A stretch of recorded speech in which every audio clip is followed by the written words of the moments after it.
What's going on, everybody? Star Wars Dad back for another video. Today we're going to be taking a brief look at the tournament results from the weekend from Liverpool and from Denver, Colorado. So two big 400-player tournaments to give us some more idea of how things are looking. Before we get into today's video, please make sure to check out my Patreon as we are doing some great things there and building a great community. And please make sure to like and subscribe, as it really does help the channel to grow, and make sure to sign up for the 4,000 subscriber giveaway, as we are like 100 subscribers away. So that should be happening within the next few days, I would imagine. But so to get into today's video, I just kind of wanted to go over the results a little bit and just kind of talk about some decks that stood out to me. And then just, you can see from this graph here, like it's still heavy Tarkin Town, heavy Jango meta, as expected. I don't think that's going to change anytime soon. We did see, so 76 leaders of the 418 players were Jango Tarkin Town.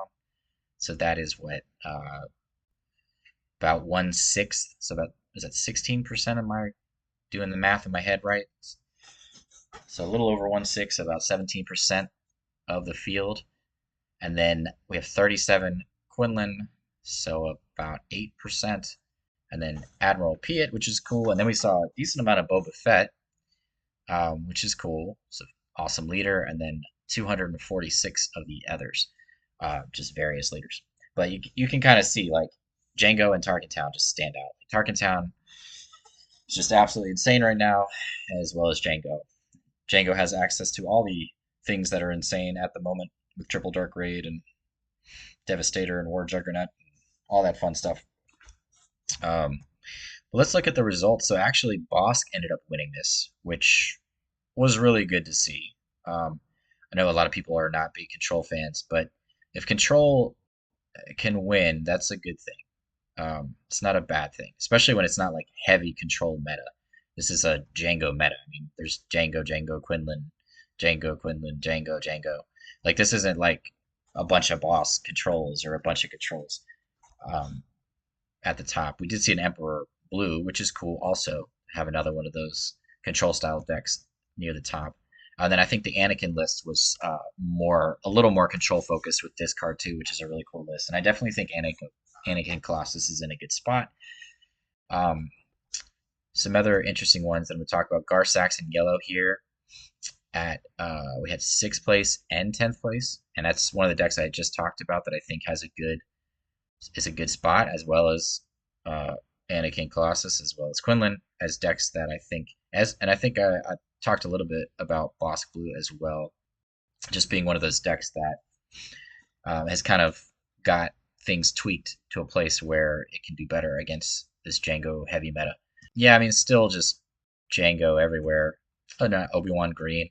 I thought, the Boba Yellow did really good. I think they were like 9-0-4 was their final record. So, obviously it's not as busted as Jango, but all that talk about Boba Yellow not being a good deck is a little ridiculous this early. But yeah, let's look at this Bossk Blue list. Make sure I press the right button. There we go. This was just to look at the top 8 real quick and a little more clearly. So we had the Bossk in first, second and third were Jango, fourth was the Anakin Colossus, fifth was a Quinlan, sixth was the Saxon Yellow, seventh was a Han Blue, which is cool. Have to add that list to the list that we look at here, and then another Jango Tarkin Town. So the first one here is the Bossk Blue. The biggest things I think that have switched in these lists, because I played a lot of Bossk Blue. That's been one of my top decks for a while now. Shoot Down and Grenade Strike, and then the 3 Making Openings, I think, are the biggest changes. Otherwise, it's very typical. You get the 2 Merciless, 3 Power the Dark Side, 3 Open Fire. You've taken out Force Choke because it's more space-focused meta. They're not even playing Force Choke. They're not playing the Entrenched. And the Mission Briefing. This was similar to a list that we saw do well recently last weekend. Very similar. I can't remember if it's the same player or not. I don't know for sure. Yeah, it does look like a very, very similar list. But it's just pure removal. Stacked Snoke, because Snoke is still good against Jango. To get rid of a lot of those cheap units and kind of shut down their board. Like, especially like you pull that card out and just, they got all those little weenies, like the 1 HP units, or even their spaceships, their Kylos, their 7th Fleet Defenders, their Elite Starfighters. All those things just die immediately. So if they keep drawing those, you kind of are just taking over the game, and there's nothing they can do. They basically have to find like Triple Dark Rated to Devastator or Radiant or like Fet's Fire Spray. Even still, Fet's Fire Spray is only hitting for 3 damage. Snoke is a very strong card, and it's hard for them to deal with it. They'd have to like force choke it plus ping it, that type of thing to get rid of it. So it's not the easiest thing to get rid of either. And they typically don't have like a huge hand. So it makes sense to play 3. Palpatine definitely makes sense. The combination of Snoke and Palp is kind of similar to Snoke and Cad Bane, where you just you weaken the board and then you just come in and clean it up with those amazing cards. Cad Bane obviously captures. Palpatine just kills everything. And then the 3 client, of course, for the bounties. And just tons of removal. And then they're playing a couple of Chilson in the side for like more ground heavy decks like Quinlan and Sabine, I would imagine. Bounty Hunter Crew for control mirrors. Entrenched, I would imagine, is like Han, just like as an additional way to deal with Han, like just to shut down a leader, or maybe like a heavy unit until you find your laser blast. Mission briefing, I would imagine, is for Quinlan, which makes a lot of sense because you're going to see a lot of Quinlan. And then the Cham is probably for your Piet decks, which could probably be an issue if they get ramp really quickly as a way for you to catch up and get to your big stuff. I'm trying to think what other matchup ramping would be good. I mean, that's the biggest one right now, right? I guess like a Luke Green or a Yoda could be another one. But it was just good to see this deck win. It's still showing you like a good control player with a list that's obviously honed in for the meta can still come out on top. And I'm not like, again, I'm not sure if this is the same player as last weekend over in Europe, but this is a very similar list, so I don't know if they're on the same team or if this player just, who knows, but this is the almost identical list to the one from last weekend. So cool to see. This is the Colossus list. And sorry that there's not pictures. I didn't have time to go in and make these decks, and they didn't have like a link where you could see the image. The Denver tournament does though. So what was cool about this list is that it is definitely more control, like more like soft control. It's kind of like Ray Tarkentown from set 2 with the C3PO and the R2D2s, and you're like trying to get card advantage and kind of cycle through your deck. You're using the Red Squadron. I'm a huge fan of Red Squadron. If you've seen some of my other videos, I've talked about that card some, but I really, really love that card. I love it in Luke as well, in the Luke Data Vault deck. And there's a couple of Lukes that did well. And I think in Liverpool they finished 35th place. In Denver they finished top 8. So Luke Green is definitely legit. Red Squadron is a very good card, just as like, especially in Luke, because you can put a shield on it right afterwards, and even here you can put a shield on it with covering the wing. And we're going to see more cards like covering the wing and Asteroid Sanctuary being used because of Jango being ridiculous right now. But it's cool to see like these decks come up with little answers here and there to find ways. Obviously, their other answer is discard with Force Throw. 3 Redemption. I love the 3 Redemption. I think that's such a good idea. 2 Anakin, and then the 3 Concord. Yeah, you're maximizing your Sentinels in space, right? And Redemption is just an amazing Sentinel for this meta, anyways. It trades with Devastator. It gains you life when you need life. 3 Cassian, of course, just as a way to kind of close the game out. The 3 Lukes is a given. The 3 Guerrera definitely makes a lot of sense. 2 Tech in the side for the Quinlan matchup, I would imagine. Crate Dragon for slower matchups or ramp matchups. Cham for those Piet decks as well. 1 Chewbacca, I like. But yeah, overall, I really love this list. I've been really high on Anakin Colossus. This is one of my top 5 decks to play right now. As well, I would say, for me, it's not because of this tournament, but it's, I'm going to sit here and read off the decks from the tournament. But it's Bossk Blue, Anakin Colossus. Then it's Bossk Green, which I did not see any of, but I do think it's very good. Quinlan, I think, just is in a very good spot right now. Quinlan Tarkentown. And then my 5th deck is Luke Green. Yeah. So a lot of these, I mean, you didn't see any Bossk Greens, but yeah, here's the Steeler Guerrera, just in case you forgot what it does, because I definitely did. When played, when defeated, you may deal 2 damage to your base. If you do, search the top 8 cards of your deck for a tactic card, reveal it, and draw it. Yeah, that's super cool for consistency. So a lot of cards in the deck are helping you find the consistency, and it makes a lot of sense because you're playing with one less card in your opening hand, so you want to have card draw. They didn't play Kuil, which I do in my version, but I like the Steel of Guerrera, especially because you're searching for a specific card, which is sweet, and you're getting a decent unit on board of 4/3. So makes a ton of sense. I really love this list. Definitely gonna look more at this card in the list.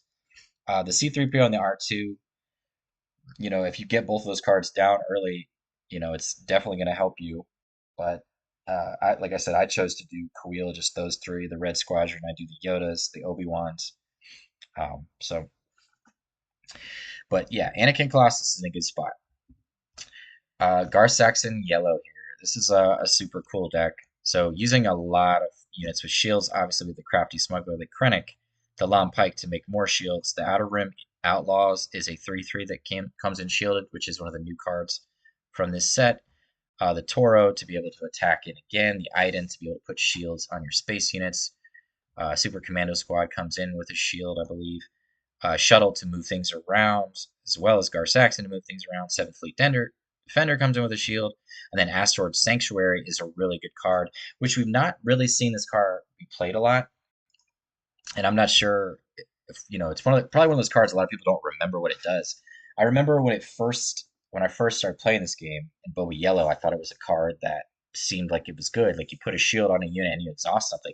But it's very, very relevant now, and extremely relevant in Gar Yellow because it pumps up your unit and protects you against Jango, as well as just helping you in any matchup to help you to put more pressure as you get that boosted attack from Gar Saxon if you have a shield on a unit. 3 No Good to Me Dead makes a lot of sense. Did think it was interesting they weren't playing Waylays and only one Commandeer, one Change of Heart. Also thought it was interesting they weren't playing the Electrostatic card, which I think is an incredible card right now with the meta, but they did very well with this list. This is another one you know, I talked about this in the last video I did on decks that beat Jango, and clearly it did a good job. Let's look at how it did. Beat Jango here, 2 Jangos, 3 Jangos, 4 Jango. No, no. What are they? Their name is, yeah. Okay, I'm sorry. They lost here. My bad. So they lost here. They beat Jango here. They beat Jango here. They beat Jango here. And then Ali G beat them with the Bossk list. Yeah, I would imagine this doesn't have the best matchup into Bossk Blue. They're not playing like oh, they are playing the Bazine, but only a couple. But yeah, I mean, especially like a hard control list like that, they don't care about your shields, so it doesn't really do too much. They're only playing like open fire and shoot down and grenade strike, but the rest of their removal is all blue removal, so they don't really care too much about your shields. So, but and they still beat them now. They beat them one time, so this is a strong deck right now. So definitely check that one out. Good looking list. Here's the Asteroid Sanctuary in case you forgot. So exhaust an enemy. It's very relevant. It's triple dark raid. And give a shield token to a friendly unit that costs 3 or less. A lot of your cards in here cost 3 or less. So I was glad to see this card being relevant and successful. It's one of those cards I've been a fan of for a long time, but it's kind of one you forget about because you don't see it. Here was the Palp Blue deck. Just looking at this for the first time. I do think that this deck is good. I did play test this one last week, and it felt really good. Couple Salacious Crumb, Yularen for life gain early. Got the 2 Royals Guard. Couple Snoke. I play 3 Snoke in mine. Reinforcement Walker is a must. 3 Darth Vader, of course. And then, yeah, the Onyx, definitely. And I love these when defeated cards in Palp now. They're so good. Couple Avenger, couple Fleet. Yep. 1 Annihilator, 1 Devastator, yeah. And then the 3 No Glory. 1 copy Traitorous. No top targets. 3 Vigilance. Yeah. 3 Devotion, 3 Palp's Return, of course. Yeah, 3 Palps per turn makes a ton of sense, and then you play like one of everything. Guess they're playing 2 Annihilator, 2 Devastator, and then 1 Relentless. So that way you can just get back whatever you want, as well as your Vaders and Snokes and things like that. So 3 Devotion was what they chose to do instead of top target because of no glory, I'm assuming. And they are, I mean, they have 30 units in here too, so Devotion makes sense. Yeah, it's a good looking list. It's another one. It seems like it's in a decent spot. So 6, 9, 12 removal, 3 board wipe, 2 perilous, 1 traitorous. Yeah. Okay. Cool looking list. All right, here was the Boba yellow list. This finished 24th, so didn't make the top 8. That Palp list was 13th, I believe. But overall, looks very similar to mine. Biggest difference was they still playing a couple copies of Stormtrooper to be lower to the ground, one less TIE Bomber. They are playing Fetz Fire Spray, which they should be. Maximizing those, all their 3 big payoffs. Yeah. They're not playing the Vader. They're playing the 2 Radiant. Was the other change, which I really like the Radiant. I'm gonna have to play test that card some more. I play the Torpedo Barrage main, but Radiant makes a lot of sense as a good triple dark raid target in a way to just overwhelm your opponent's board even more. Couple Waylay main board, absolutely. 3 Force Choke. Again, yeah, they have the Electromagnetic in the side. Okay. Playing the 3 copies of the Disintegrator, I would imagine for like Sabine and Han if you ran into those, and Quinlan probably as well. The 2 Boba Fett and the side is cool as like a pseudo removal spell to come in and hit for 2 damage to a specific thing that has been weakened. So sweet list. No Commandeer. That's one of the differences of mine too. I would I've been I'll talk about this more in my next video that I do on Quinlan Target Town, but the couple of copies of Electromagnetic Pulse and a couple copies of Commandeer right now in the main board just feel incredibly good as a way to deal with things the way they are with all these yellow decks everywhere and all these triple dark raid decks. Just being able to exhaust something for 1 resource as well as potentially kill something early on with Electromagnetic Pulse. And then and real quick to look at this Boba player's wins and losses. So random noun is his name. So here early on, it looks like he lost to a Jango. Then he beat a Jango, so 1-1. Lost to a Jango 1-2, beat a Jango 2-2, and lost to a Jango 2-3. But so that was 3 of his 4 losses. Otherwise, he beat I think that's a Piet Blue, a Boba Yellow, a Palp Blue, lost to a Chronic ECL. Interesting. Beat Era, Cad Bane, Navarro City, Obi-Wan ECL, and then he lost. No, he beat the Piet. So yeah, I mean he basically Jango is his hardest matchup. Otherwise, it has pretty strong matchups across the board. So, I mean, yeah, I would say Django is very close to 50-50. I do think it requires a lot of playtesting and the right list. Like I said, again, I would want to play 2 copies of Electro and 2 copies of Commandeer in the main board now that I've played that combination a lot more. And I would probably even add the 3rd copies in the sideboard just because I think they're so impactful in that matchup. Uh, but yeah, I mean, all that talk about Boba doesn't have good matchups. I think that was a little too early to make that kind of call. You have 1 weekend of tournaments where everyone's playing decks that they're familiar with in a giant 500 player tournament. Boba Yellow is one of those decks that's going to take a little bit of time to tweak. It's a new leader. It's a new archetype. So trying to figure out the best list is going to take a little bit of time, especially you have to see how things shape up. Whereas Django is an established deck with these colors. So, but it's good to see. I mean, clearly a lot of people tried to play Boba Yellow, and I think we'll probably see a little bit more of it as it gets more and more optimal. And I have seen it already have some success at small tournaments, so it's one of those decks that I think you just got to keep working at it. But I do think the electromagnetic pulse and the commandeer are definitely main board cards at this point for me in that deck, and that's one of my other favorite decks too right at the moment. It's just so much fun to play that deck. And I do think it has good matchups across the board. It's very good against control. I think it has a solid aggro matchup against most of the 25 HP bases. I think it's just Jango is just difficult. You know, Jango has got some really really powerful tools. So, but it's definitely not unwinnable, and I think it's closer to 50-50 than you think because of how fast of starts Boba can get off to. And maybe Boba needs to even consider Asteroid Sanctuary as a card, kind of like Anakin's using Covering the Wing and Luke Green's using Covering the Wing. Maybe that's a card we need to consider in Boba right now to protect some of the units a little bit more. But we'll see. But Radiant is definitely a cool card.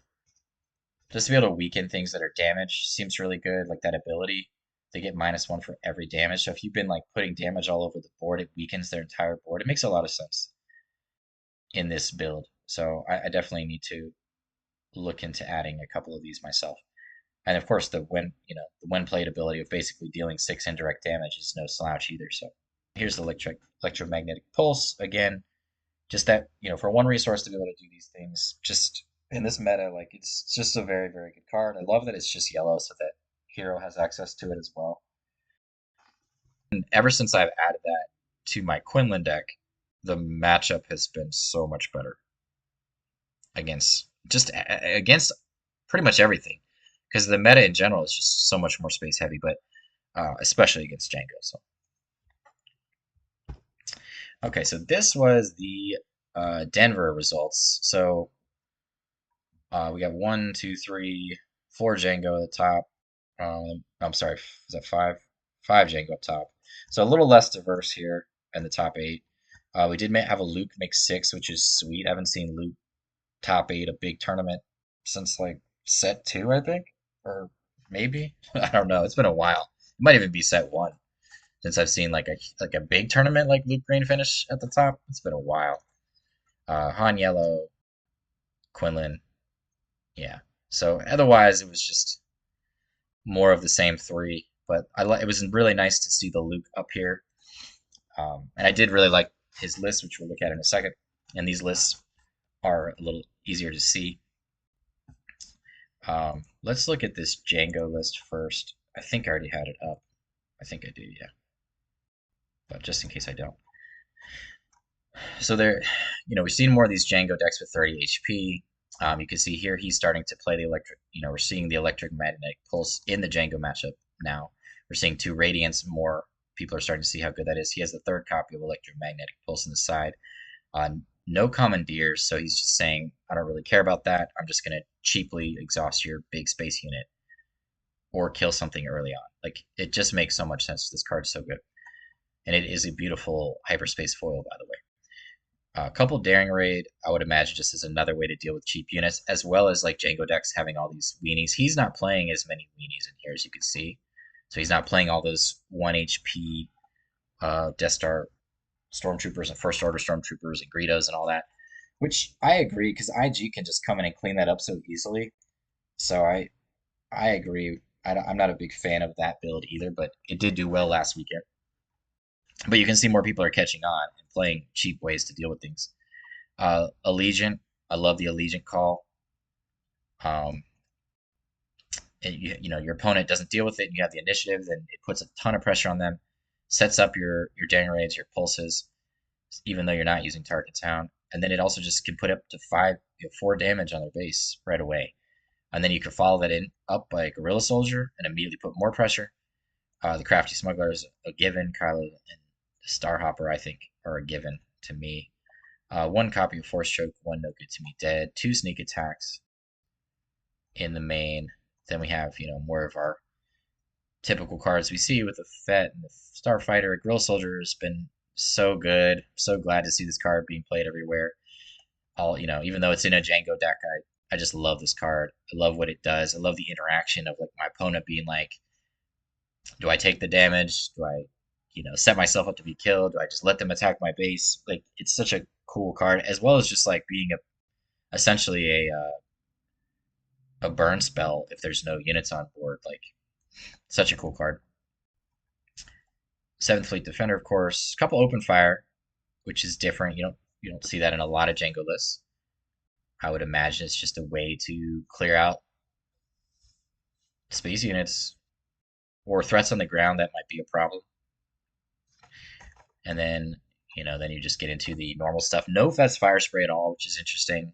That just shows you like where we're at right now. If Fet's Fire Spray is not even worthy of a 430 player tournament and it doesn't even make it in the deck that it's built to be in, that just shows you that's crazy, because that deck, I mean, that card's been ridiculously strong since this game started, and now it's like, we don't even need that card.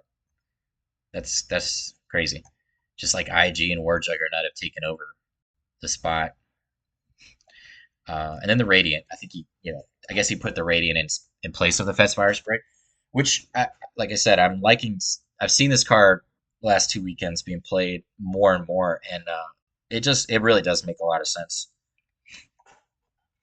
So go ahead and get your Radiants, because the price is going to be going up. Sideboard, he does have a couple copies of Greedo, a couple of Bazines for those control matchups. Cad Bane for just like lower to the ground decks, or decks that or games that he think might drag on, where he can steal some big things. Same thing with Palpatine. Cad Bane and Palpatine are a good combo in those mid-range matchups. But yeah, I mean, this is kind of where this deck has evolved. So, I don't know if it's going to get the hammer.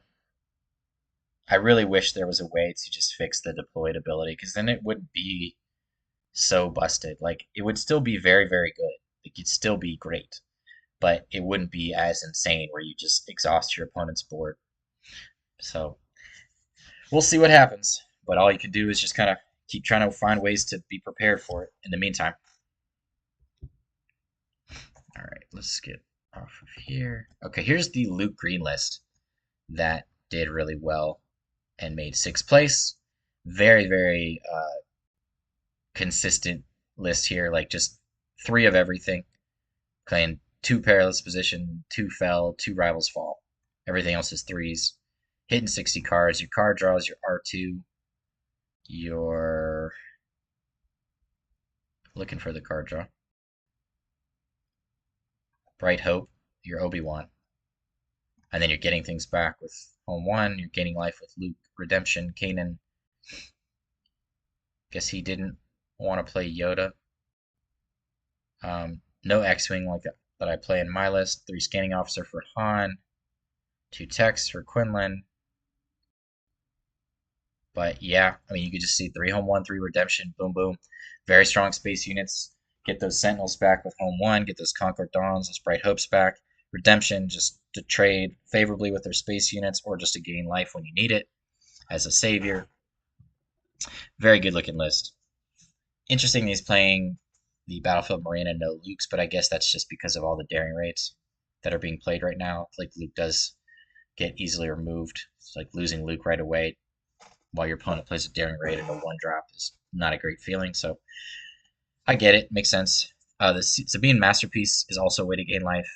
It's also a way to pump up your units if there's any green units. So basically the Alliance, the Battlefield, and the Home 1. Alliance, of course, one of the best things about this card and why you play green is just because you get out all these cards earlier, of course, but it also allows you to put shields on things a lot easier because you're getting them out for 1 cheaper, so you have an extra resource to put a shield on it after you put it in. Recovering the wing is an additional way to put shields on things. So this is I really like this list. He's going for resupply over Spark, which I think either one is fine. I'd probably consider playing Spark in this because you're playing so many units. 6, 9, 12, 15, 18, 21, 24, 27, 33, 36. Yeah, 45 units out of 60. Yeah, so 45 units, I would probably consider Spark because you're playing so many. Yeah.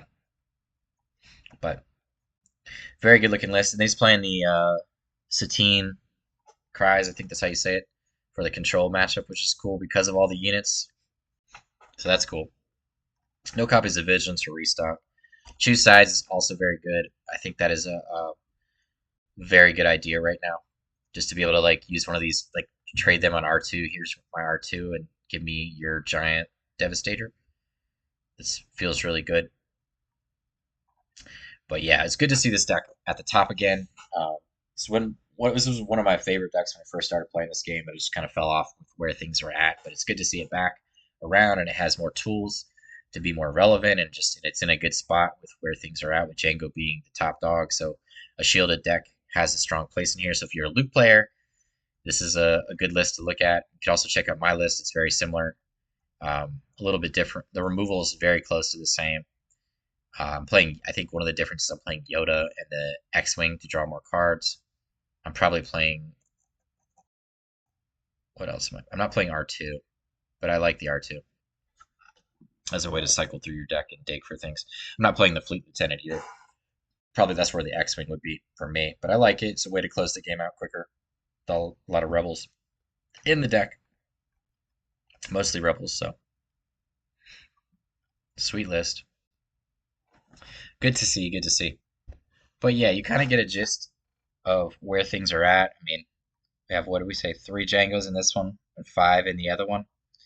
I like that Liverpool had some more control, and I like the Saxon yellow, and even the Han blue, which here we didn't look at that. Let's look at that real quick. Okay, so here's the Han blue shield generator complex. Then we have the C3PO. Okay, so just C3PO and just guessing 3, I guess, most of the time. Yeah. A couple village protectors, a couple Ahsoka, 3 Yodas, 3 Techs, 3 DJ, of course, 3 Ezra, 2 Grogu. Grogu's very good against Jango. I'm surprised we don't see more Grogu. 3 of the Reluctant Hero, 3 Luke Skywalkers, of course, 2 Concord Dawn, which is interesting. 2 Redemption. I would expect to see 3 Concord Dawn, but then they're playing the Electromagnetic Pulse on the side. 3 Jedi Lightsaber. Yeah, I mean, they are heavy Jedi. Still a little surprised they're playing 3 just because of, exhaust effects everywhere, but it's cool. 3 Perilous Position. Yeah. Cool list. Couple home 1. That's interesting. I guess because you can cheat it out a little earlier with Han so that it's not that expensive out of aspect. So that's pretty cool. And then here is the dinner one. So 5 Jangos, 1 Quinlan, 1 Han, and then the 1 Luke. So 8 Jangos, 50% of the top 8. That's a lot. So we'll see what happens. But love the Luke list. Like the Han blue list there. I love the Anakin blue list. Saxon list. I love to see different things and things that, we know have solid matchups, but it's nice to see them actually get to the top because they have to play the rest of the field and hope that they have good matchups. So saw some really well-rounded lists. So, and I'll post all the lists in the description, or the links to them at least. I don't have time to make all the lists as I am a busy, busy man, but we'll see what happens, I guess. But what do you guys think is going to happen? Do you think we'll see the hammer come down, or do you think they're going to keep Jango alive longer? I don't think it's going to get nerfed. I wish that was a realistic option, because I do think that would really help it to not be so overpowered at the moment. But we'll see what happens, I guess. But as always, y'all have a good one, and peace out.